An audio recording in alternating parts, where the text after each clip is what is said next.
எல்லாம் வல்ல இறைவனுக்கு கோடான கோடி நன்றி. இந்த காணொலியை காண்கின்ற அனைவருக்கும் நன்றி. காண போகின்றவர்களுக்கும் நல்லதே நடக்கட்டும், காண்கின்றவர்களும் நல்லதே நடக்கட்டும்.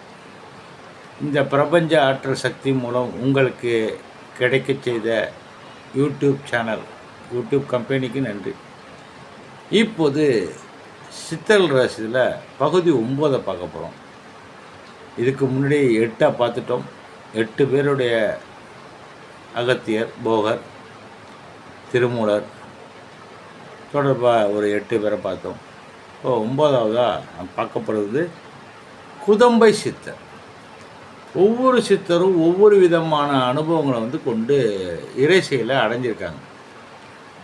அன்பே சிவம், சில மந்திரங்கள், சில தியானங்கள், வழிமுறைகள் தான் வேறு வழியாக, ஆனால் சேர்கிற இடம் ஒன்று.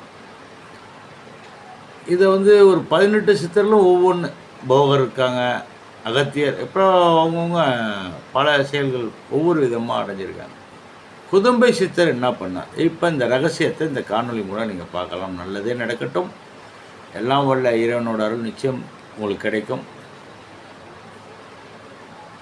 எல்லாம் வல்ல இறைவனுக்கு கோடானோடு தொடர்ந்து நம்ம சில செய்யும்போது நல்ல காணொலிகள், இந்த காணொலியை நீங்கள் பார்த்தாலே உங்களுக்கு ஒரு இறைவனோட அருள் கிடைச்ச மாதிரி தான் நான் சொல்லுவேன். இதன் மூலம் பல பேருக்கு நீங்கள் ஷேர் பண்ணி அவங்களுக்கும் இந்த ரகசியத்தை தெரிஞ்சுக்கொள்ள, அதேமாரி வாழ்க்கையை நடத்தினா சில ரகசியங்களை தெரிஞ்சு முன்னோர்கள் வழிகாட்டுப்படி நடந்தோம்னா நம்ம நல்ல செயலை அடையலாம். ஒரு சிறிய செயலை படித்தேன். இந்த பிறவியில் செய்த செயல்கள் வர பிரிவில் பல செயல்களுக்கு மறுபிறவின்னு சொல்லுவாங்கள்ல, அல்லது கர்மாக்கள், இதெல்லாம் பயங்கரமான எஃபெக்டாக இருக்குது. அதை ரகசியத்தை ஆராய்ச்சி பண்ணி போனால் தெரிஞ்சோம்னா பாதி பேர் அந்த செயலை செய்ய மாட்டாங்க. பயங்கரமாக இருக்குது. அது நமக்கு சொன்னால் நீங்களும் பயப்படுவீங்க. அதனால்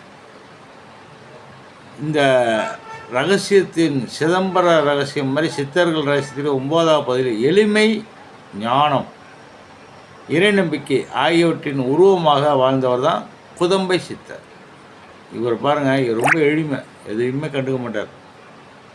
குதம்பை சித்தர் பாடல்கள் எளிமையாக இருந்தாலும் அவற்றின் உள்ளே மறைந்திருக்கும் ஞானம் அளவற்றது. குதம்பை சித்தர் யார்? 18 சித்தர்களில் மிகவும் தனித்துவமானவர் குதம்பை சித்தர். வெளிப்புற ஆடம்பரத்தை விட உள்ளத்தின் தூய்மையை உயர்வாக மதிப்பவர்.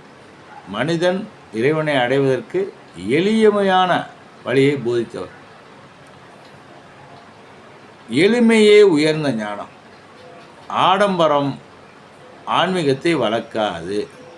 பெரிய ஆடை, பெரிய பதவி, பெரிய செல்வம் இருந்தாலும் மனதில் அமைதி இல்லைனில் பயனில்லை. இன்றைக்கி பல பேர், பல மடாதிபதிகள், பல பேர் பல செயல்களில் இருக்காங்க. அந்த சித்தர்களில் சித்தர்களாலாம் இறை செயலை அடைய முடியாது. வேணால் இருந்தோம், வாழ்ந்தோம், தொண்டு செஞ்சோம், போயிட்டுருக்கலாம். அதை நான் சொன்னால் நம்ம கெட்டவும்பாங்க. அதனால் நிறைய பேர் என்னை கேட்குறது என்னென்னா, உங்களுக்கு ஜோசியம் சொல்ல தெரியுமா, உங்களுக்கு குறி சொல்ல தெரியுமா? இப்படி தான் நிறைய பேர் என்கிட்ட நிறைய பேர் கேட்குறாங்க. அவரெல்லாம் ஒன்றே ஒன்று சொல்ல விரும்புகிறேன். ஒன்றே ஒன்று தான் என்னுடைய இறை செயலின் அடிப்படையில், இறைவனை அவரவர் மனதார மனம் விரும்பி செயல்பட்டால் எந்த செயலையும் நடத்தலாம். அதுக்கு ஒரு வழிகாட்டியாக நான் இருப்பேன். ஒரு சின்ன செயல்தான், அது நல்ல மாற்றங்களை தரும். ஆனால் பல பேருக்கு என்னென்னா, இந்த நோவாமல் நுங்கு எடுத்து சாப்பிட்டு போவாங்கல்ல, நுங்கை பழத்தை வெட்டி சைடை வெட்டி எடுத்தால் தான், சும்மா அந்த மேலே ஓட்டை போட்டு சாப்பிட்றது மாதிரி பல பேர் நினச்சிட்ருக்காங்க. அதெல்லாம் நடக்கக்கூடியாத காரியங்கள். நாம் கஷ்டப்பட்டால் தான் நம்முடைய செயல்கள் எல்லாமே நற்பலனாக முடியும். நம்முடைய வாழ்க்கை, உங்களுடைய வாழ்க்கையை தீர்மானிக்கிறது நீங்கள் தான்.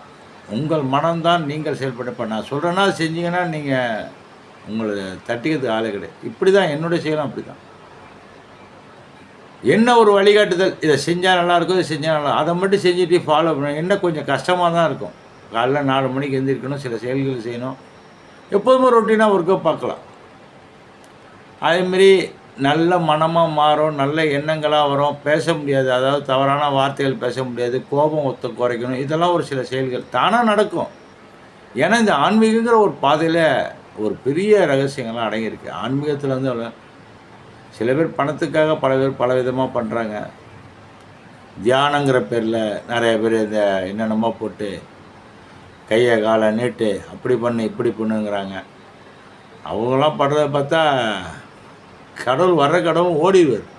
ஏன்னா உடம்பு அந்த அளவுக்கு வளைஞ்சி கிளைஞ்சி நம்ம என்ன அந்த அளவுக்கு என்ன எக்ஸசைஸாக பண்ணுறோம், நம்ம என்ன ஜிம் பாடிஸா?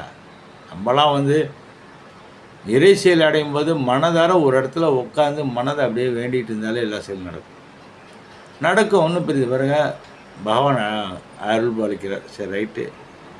இறைவன் எதை விரும்புகிறார்? இறைவன் தங்கத்தையோ வைரத்தையோ விரும்பவில்லை. அவர் விரும்புவது ஒன்றே ஒன்று தான், பக்தி, அன்பு, கருணை, உண்மை. இது 4 மட்டும்தான் இறைவன் விரும்புவார். இந்த எல்லாமே சேர்ந்து வந்துடும். ஏன் மனிதன் நிம்மதியை இழக்கிறான்? குதம்பை சித்தர் சொன்னது என்னென்னா, மற்றவர்களுக்கு ஒப்பிடுவதால் அடுத்தவன் நல்லா இருக்கானே, அடுத்தவன் அப்படி போயிட்டானே, அவனுக்கு இன்னும் எப்பட்றா அவனுக்கு மட்டும் கோடிக்கணக்கில் பண்ணுவது, எப்பட்றா அவன் செயல்படுறான், எப்பட்றா அவன் இதாகிறான் அப்படின்னு அவங்களுக்கு ஒரு நம்பி. ஆனால் நம்மளை பற்றி சிந்திக்கிறதுக்கு எண்ணமே அவங்களுக்கு, அதாவது அடுத்தவனை பற்றி எவன் சிந்திக்கிறானோ அப்போ இவன் தன்னை இழக்கிறான்னு அர்த்தம். பேராசை, அகங்காரம் இவையே நிம்மதியை கெடுத்தும். மன அமைதியோட ரகசியம் என்ன? மன அமைதி பண்ணால் காலையில் இறை நாம சொல்லணும், தீபத்தை ஏற்றணும். தீபத்தை ஏற்றி அப்படியே உட்காந்து பார்த்துட்டு இருந்தீங்களா போதும். அப்படியே அந்த உள்ள ஒளியை பார்த்தாலே நம்ம மன அமைதி வரும். நன்றி உணர்வுடன் வாழணும்.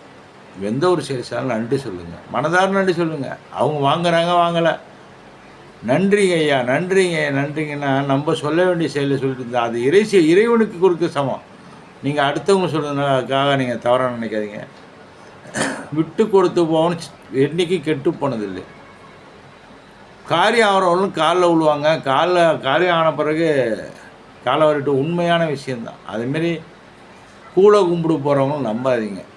மனதார இறைவனை வணங்க சொல்லுங்கள். நம்மள்கிட்ட மனிதனுக்கு மனிதன் வணங்கி பிரயோஜனமே கிடையாது. அப்போ அவங்கள ஏமாற்ற போகிறோன்னு அர்த்தம். இறைவன் நமக்கு மேலே ஒரு இறைவன் இருக்கான், அவனை வணங்க, அவன் காலில் விழுவ சொல்லுவேன். நீங்கள் யாராவது அனாவசியமாக நம்ம விட்டு நம்ம காலை விழுது ரெடியாக இருப்பாங்க. அதனால் அது வேணாம். இதுவே வந்து மன அமைதிக்கு வழி. பணம் பற்றி குதம்பை சித்தர் என்ன சொன்னார்னா, பணம் தேவைதான், ஆனால் பணம் மட்டுமே வாழ்க்கை இல்லை. பணம் உடலுக்கு வசதி தரும், இறை நம்பிக்கை மனதிற்கு அமை தரும். பணம் எம்மா வந்தாலும் தூங்க மாட்டானோ. பணம் உள்ளவெல்லாம் பாதி பேர் தூங்கி ரொம்ப நாள் ஆச்சு. பதவி உள்ளவனும் தூங்கி ரொம்ப நாள் ஆச்சு. பதவி பறி போயிடுச்சுன்னா வீட்டில் உட்காந்துட்டு ஓட்ட வேண்டியதான். ஓட்டினாலும் பரவாயில்ல, அப்படியே மனம் வெந்தியே இந்த பழசு, ஐயோ அப்படி இருந்தோமே இப்படி இருந்தோமே இப்போ இப்படி இருக்கோமேன்னு வெம்பியுமே வீக்காப்படுவான். அதுமாதிரிலாம் இல்லாமல் அந்த நேரத்தில் இறை செயல் நாடலாம். இறை செயல்னால் நமக்கு மறுபடியும் நிச்சயம் வெற்றி தரும். பல பேர் பல விதமாக சொன்னாலும் இறை செயலை தானான்னா நிச்சயம் நல்லதே நடக்கட்டும்.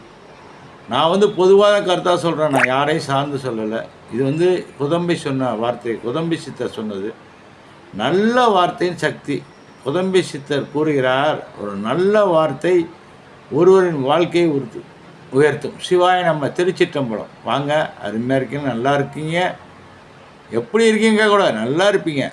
இறைவன் அனுக்கத்தால் உங்களுக்கு எந்த பிரச்சனை இருந்தாலும் இறைவன் காத்து கொண்டு இருக்கிறார். இறைவன் செயல்பட காத்து கொண்டு. இப்படி சொல்லுங்கள், நல்லா இருக்கீங்களா, ஏன் என்ன செய்தி, இப்படி நல்லா இருப்பீங்க.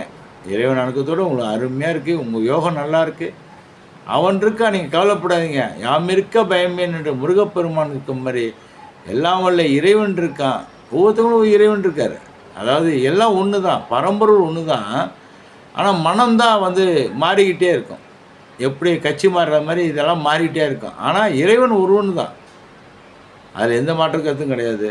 ஆனால் எது மாறினாலும் பரம்பொருள் மாறாது, நம்ம செயல் மட்டும்.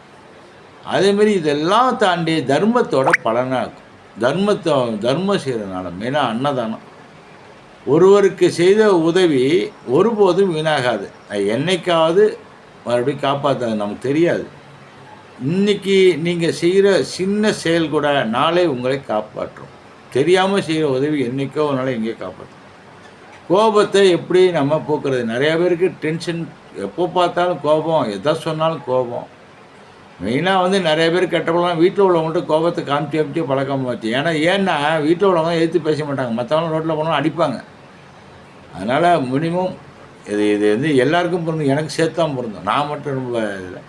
ஆனால் எந்த இடத்துல எங்கே இருக்கோ வீட்டிலேயே அன்பு இருக்கும். அன்பு நிறைந்த இடத்தில் தான் சில இடங்கள் கோபம் வரும்.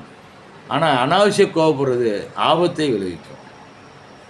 ஆழ்ந்த மூச்சு, மூச்சை வந்து எண்ணணும். நம்ம சிந்தனை, உங்களுக்கு தூக்கம் வரல, நல்லா மூச்சு இழுத்து விட்டு ஒரு நிமிஷத்துக்கு எத்தனை பண்ணுறோம், நல்லா அப்படி மூச்சை கவனிச்சுங்க. நம்முடைய வாழ்க்கையில் பெரிய ரகசியத்தை அடையும்.